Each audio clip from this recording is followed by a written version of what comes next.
The city of Uluba rose from the horizon like a promise carved in glass and steel. From the distance of the coastal bus stop, it shimmered, a place where dreams walked upright in expensive suits, and ambition smelled like roasted street food and car exhaust. Nia pressed her forehead to the window of the long-haul bus and tried to believe she belonged to that shining vision. Back in her fishing town of Murani, everyone had spoken of Uluba with hushed reverence. If you can survive there, you'll never know hunger again, her uncle had told her. Others warned, the city eats people, don't go alone. But for Nia, Uluba was not an option, it was the only way forward.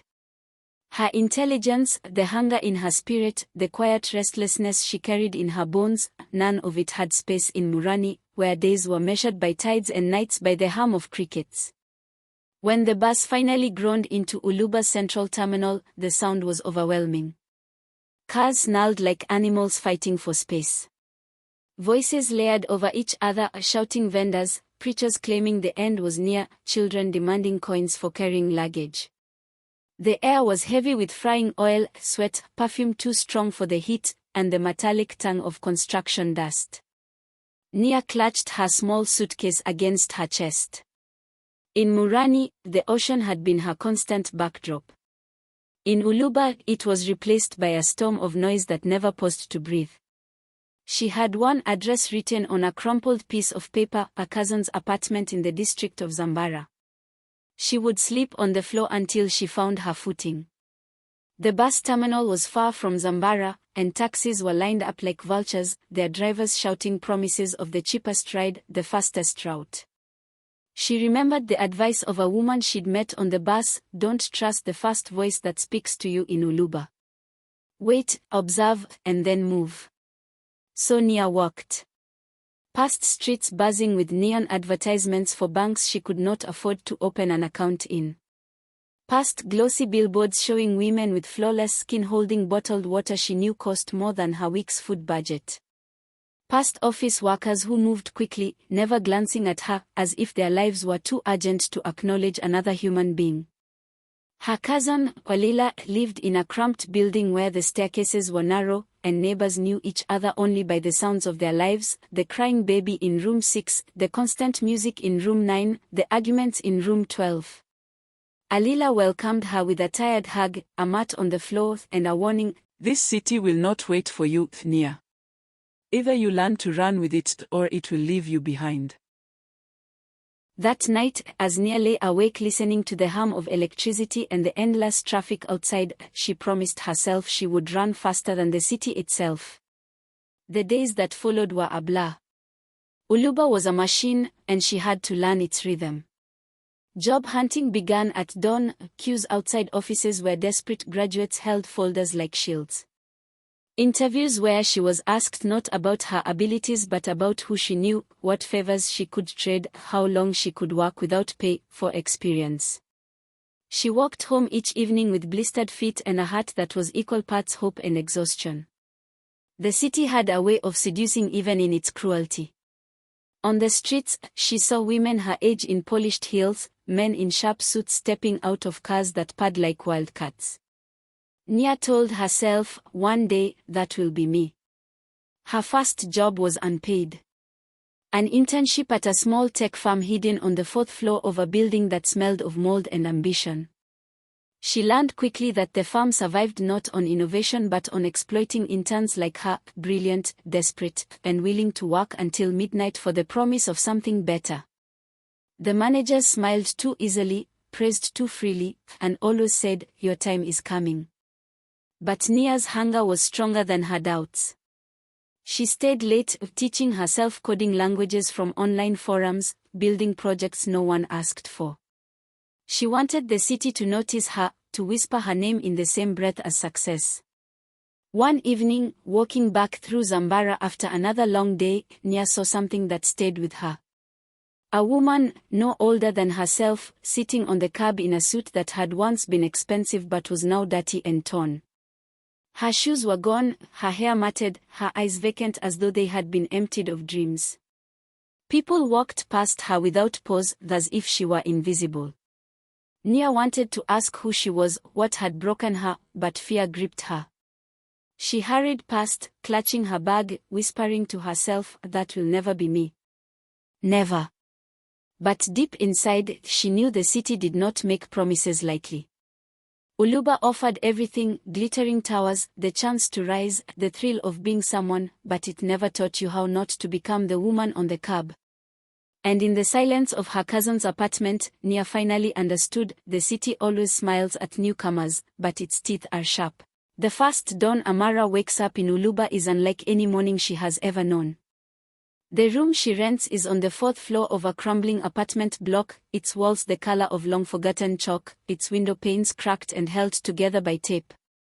From her bed, a thin mattress on the floor, she can hear the city rising, horns clashing, vendors shouting, buses roaring like beasts, music spilling from radios, and footsteps upon footsteps echoing in the hallway. She steps outside barefoot to the narrow balcony, clutching her suitcase. The city stretches before her in endless layers. To the left, the towers she saw on arrival glow faintly with sunlight. To the right, low tin-roofed neighborhoods spread endlessly, like seas of rust and smoke. Uluba seems infinite, both majestic and suffocating. Her landlady, Madame Busy, a heavyset woman with sharp cheekbones and a voice that could cut glass, yells from the corridor. Rent on time, girl. No stories. Water is rationed, so don't waste it. That is the welcome she receives. No warmth, no smile. The city doesn't bother to care who you are, it only demands. Amara's first mission is survival. With only a few bills folded into her pocket and the paper with her cousin's supposed address, who, she learns later, has long moved away, she begins wandering through the bustling downtown. The streets are alive with contradictions: brand new cars rolling past barefoot children, businessmen in shiny suits brushing shoulders with women selling roasted maize by the roadside, preachers screaming into microphones next to nightclubs advertising all-night specials. The air smells of fuel, sweat, fried food, and possibility. She stops at a corner where a group of young men crowd around a kiosk plastered with job posters. They laugh as they push each other aside, tearing phone numbers from the papers. Amara stands still, hesitant. One of them notices her, tall, broad-shouldered, with carefully trimmed hair and a smile too practiced. You new here, sis? Looking for work? He asks. She nods cautiously. He grins. Don't bother with these posters. All scams. Unless you got connections, nobody calls. But he looks her up and down, pausing at her suitcase. A smart girl like you. You'll find your way. His name, she later learns, is Tay. He offers to show her a real opportunities. But Amara, though tempted by his confidence, senses something slippery in his eyes. She thanks him politely and walks away, her steps faster than before. By the 3rd day, her money is nearly gone. Hunger sharpens her senses. She walks into a market where women sit behind tables stacked with mangoes, ground nuts, then piles of brightly colored cloth. Here, Amara feels the pulse of the city most strongly. Bargains are shouted, arguments break out, laughter rings. She asks one vendor for directions to any place hiring.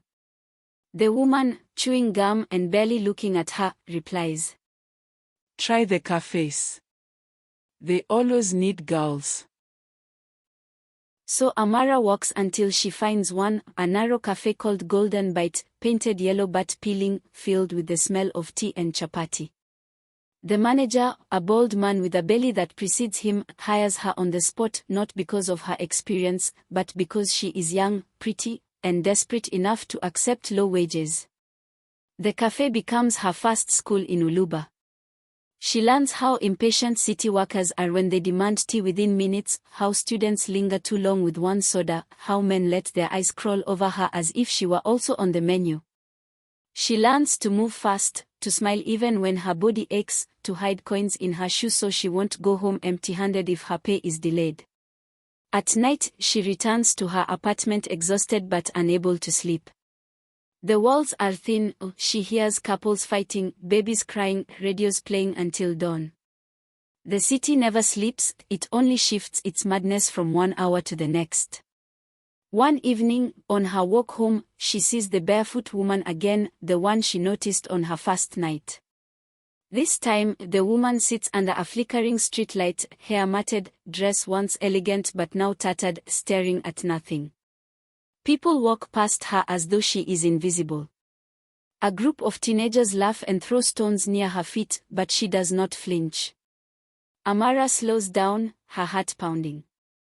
She wonders, who was this woman before? Did she once arrive in Uluba with a suitcase, dreams shining in her eyes, just like Amara herself? The image haunts her as she walks away, clutching her own suitcase tighter. Weeks pass. Amara learns the city's rhythm, the morning rush, the midday heat, the evening chaos. She grows thinner, her cheekbones sharper, her eyes less innocent. Yet inside, she carries both hope and fear. Every day she asks herself, is this the beginning of my rise, or the slow unraveling of myself? The city whispers promises, neon signs advertising wealth, job posters shouting about opportunities, strangers hinting at easy shortcuts. But the city also hides dangers in every shadow, scams, hunger, loneliness, people who smile while plotting to use you. The days folded into weeks, and the weeks folded into months. Time stopped feeling like something Amara could count. It no longer moved with the sun, no longer stretched or shrunk with mood or memory. In Uluba, time was measured in shifts, the morning rush, the midday lull, the evening chaos, the final wipe of tables before locking the cafe doors. That was the rhythm now. The cafe shaped her body before it shaped her mind. Her arms grew lean from endless work, her back ached from carrying trays, and her face sharpened as if carved thinner by hunger and exhaustion. The girl who had stepped off the bus carried softness in her cheeks, brightness in her eyes. That girl was fading. She learned to live with the oily heat of the kitchen, the smell of frying dough that clung to her clothes, the sting of smoke that blurred her vision. The manager paid her little, just enough to keep her alive, but scolded her often. Yet Amara endured. Endurance was survival, and survival was all she had left. But endurance did not remain endurance for long. Slowly, it became something else. The customers taught her this. At first, she avoided the men who stared too long, their eyes greedy, their words laced with suggestion. She kept her head low, hurried her steps. But Uluba was not built for shrinking. The city rewarded the bold, the cunning, the unashamed. She began to notice that when she did not resist their gaze, the coins on the table grew heavier. She learned the rhythm of their hunger and let it serve her. She never smiled fully, but she did not shrink away either. Her movements grew deliberate, her silence calculated. The lies began small. A coin here, a coin there, slipped unnoticed into her palm when customers were too busy to count their change. At first, guilt pricked at her. But the guilt vanished quickly in a city where everyone stole something: time, space, dignity. Why should she be different? By the end of each week, the coins under her mattress grew. They became her secret measure of victory. Patterns formed. The day laborers came at dawn, their eyes half closed, their bodies already weary.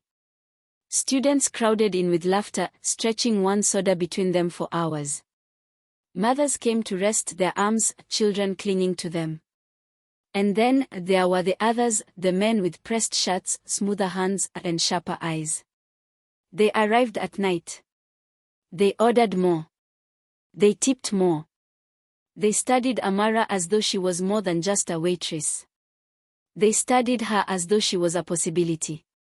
Nights were no softer than days. Her tiny room was alive with other people's lives, couples fighting, babies crying, radios playing faded love songs. Sleep came in fragments. She would lie on her thin mattress, staring at the cracked ceiling, remembering the woman she had once seen beneath the streetlight, barefoot, broken, unseen. That image returned to her often, as though it had followed her home. And each time, she promised herself she would never become that. She would fight before falling. She would do whatever it took. One evening, as she wiped down the cafe tables, the manager lingered at the counter. His belly pressed against the wood, his eyes resting on her too long. When he finally spoke, his voice carried more weight than his words. You work hard. A girl like you could make more. If she wanted. She understood. Everyone in Uluba understood what that meant. She excused herself quickly, but his words stayed with her long after she locked the cafe and walked through the restless city streets. That night she stood in front of the cracked mirror in her room. The reflection startled her. The face looking back at her was not the one who had stepped off the bus. Her eyes were darker, harder, holding a tiredness too deep for her years. For the first time, she wondered not just how she would survive, but who she would become in the process. The mirror had no answer. She sat by the window until late, watching the city's neon lights flash and fade across the streets below. Somewhere out there, Uluba was waiting, ready to show her what it demanded. She was no longer the wide-eyed girl from the countryside. She was becoming something else. And the city was watching, too. The city of Uluba moved differently in the late nights. By day it was dust and commerce, by evening it was noise and sweat, but at night it was hunger dressed in neon. Amara had begun to feel it pressing in on her body like an invisible hand, the way the air thickened with things unspoken, the way her footsteps always seemed to echo too loudly as she walked home from the cafe. The cracked mirror no longer startled her. It had become a ritual, that quiet moment before collapsing into restless sleep, studying the hardened reflection that no longer flinched. Uluba had a way of stripping away softness, of chiseling the contours of a person until only necessity remained. And necessity had no room for innocence. The cafe itself was changing around her. The owner stayed longer into the night, muttering about debts, counting coins that never seemed enough. The regulars shifted, the mothers and students gave way to men with pressed collars and shoes that shone too brightly in a place so dim. They stayed later, ordered more, spoke in half-jokes and low voices, and always their eyes returned to Amara. She had learned how to move carefully, not too quickly, not too slowly. She knew the rhythm of her steps mattered, that her silence carried weight. She poured tea with a steady hand, carried plates with quiet precision, and ignored the feeling of being measured by people who never said what they were really thinking. One night, as she cleared a table, a folded piece of paper lay waiting beneath an empty glass. She knew it was meant for her, no one else touched that table. She slid it quickly into her pocket without reading it, her heart pounding in her throat as she forced her face to remain blank. Later, alone in her room, she unfolded it. The handwriting was neat, too neat. Just an address and a time. Nothing more. She sat with it for a long time, staring at the paper, her mind pulling between fear and curiosity. The address was close to the center of Uluba, far from the cafe, far from the life she knew. She burned the note the next morning, yet she memorized the address before the flame consumed it. Uluba at night was not meant for wandering, but Amara walked. She walked because she had no answers, because the cracked ceiling of her room gave none, because the cafe's walls whispered only repetition. The streets carried their own kind of sermon, girls leaning against walls, their eyes tired and painted, men moving with heavy shoulders, chasing something they would never name, music spilling from bars like a drug in the air. She walked through it all like a ghost, her blouse clinging to her in the humidity, her shoes catching in the cracks of the uneven pavement. Everywhere she looked, the city reflected pieces of her, fragments of futures, warnings disguised as strangers. Back at her building, the silence was worse. Her neighbor, the woman who once hummed lullabies to a child that cried all night, no longer made a sound. The door remained closed, and Amara realized with a chill that she had not had the baby in weeks. When she asked another tenant, the woman only shrugged and avoided her eyes. Uluba swallowed stories whole, and silence was its graveyard. Days blurred. Amara's steps at the cafe grew slower, heavier. The laughter of students no longer touched her. The tired mothers became mirrors she avoided. And the men still watched her, but now she felt something different in their gaze. They were no longer studying her as a possibility. They looked at her as if she was already theirs to define, as though her resistance was just a pause before inevitability. She caught her reflection in the cafe's window one evening. The neon painted her face in cold colors, and for the first time she realized she didn't recognize the girl who had first arrived in Uluba with a suitcase and small dreams. One night, closing the cafe later than usual, she found herself alone. The city outside was quiet in a dangerous way. She wiped down the last table, stacked chairs, and turned off the lights, her body moving automatically. But as she locked the door, she saw them, the two men, standing across the street, their shapes half swallowed by the shadow. They didn't speak. They didn't need to. Their presence was enough. Her body stiffened, every instinct screaming at her, but she walked quickly past them, refusing to meet their eyes. They did not follow. Not that night. But she knew, with certainty, that Uluba was not done with her. In her room, she sat again before the cracked mirror, her breath unsteady. She whispered to herself, words no one else could hear, words that barely formed into sentences. They were not promises, not prayers, but declarations of survival. The mirror reflected them back without mercy. Outside, Uluba pulsed in neon and shadow, waiting. And Amara understood that the city was no longer a place she lived in, it had become something alive, something that had her name in its mouth. Amara wakes to the faint hum of Uluba outside her window. The sound is constant, almost mechanical, a mixture of neon buzzing, distant music, and the metallic rattle of a city that never rests. She lies still in her bed, eyes open, the cracked mirror across the room catching fragments of her in the dim light.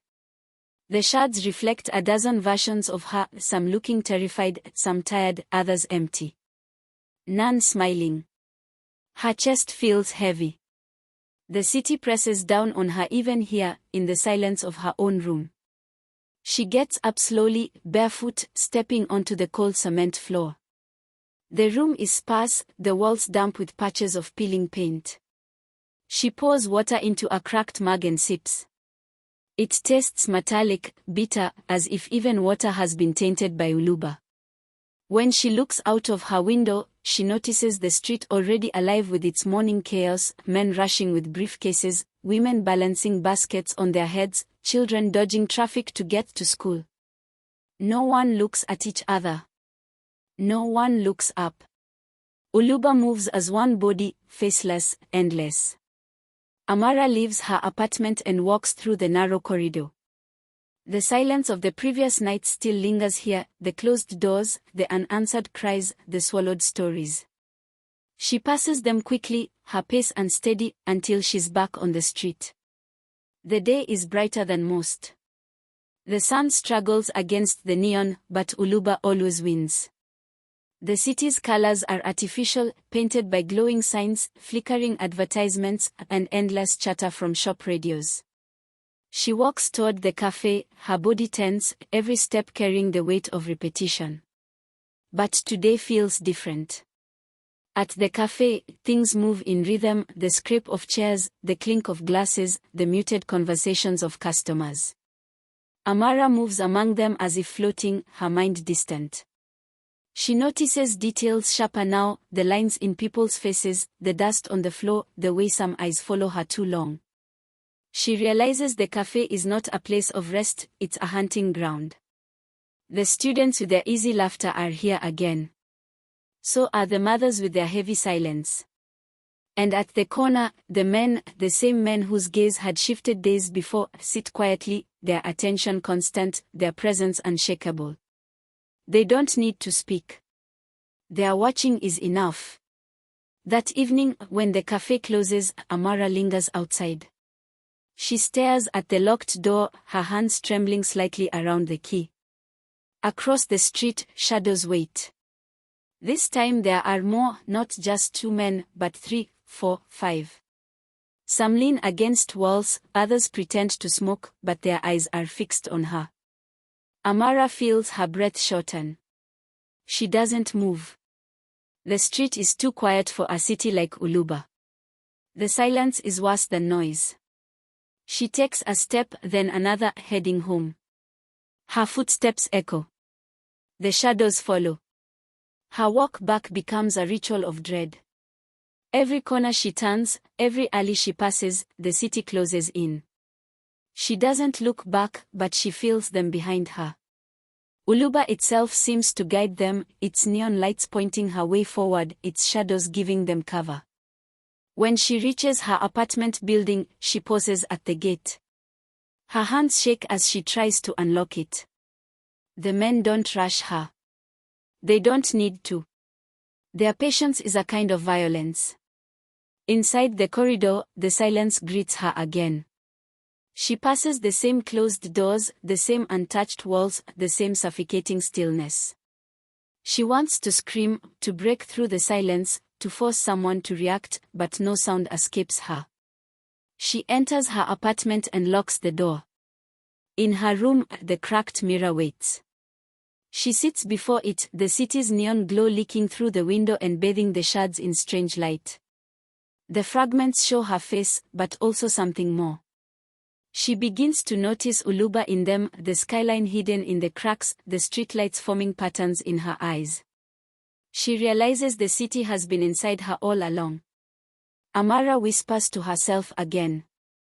At first, it's faint. Then louder. The words come without her choosing. I am still here. But even as she says it, the mirror suggests otherwise. Her reflection flickers in the dim light, the pieces of her face rearranging into something that doesn't belong to her. The hum of the city grows louder. Or perhaps it has always been this loud, and she's only now hearing it clearly. That night, Uluba devours her silence. The sounds outside merge into one unbroken roar, men's laughter, babies crying, music, footsteps, glass breaking, neon buzzing, all at once. Amara covers her ears, but it seeps into her bones. She lies on her bed, eyes wide, staring at the ceiling, the mirror reflecting her fractured form. In the reflection, she sees herself not as Amara, but as another figure, worn down, broken, with eyes that no longer resist. A woman swallowed by the city. The next morning, Amara doesn't go to the cafe. She doesn't leave her room. She doesn't move at all. When the landlady knocks, there's no answer. When the neighbors pass by, they hear nothing. The corridor keeps its silence, as it always has. Uluba swallows another story whole, heading her to the graveyard of silences. Uluba continues. The neon still buzzes. The streets still breathe. Men still watch. Mothers still endure. Students still laugh. And somewhere in the city's endless hum, if one listens closely, one might hear the faintest whisper, a name caught between neon and silence. Amara.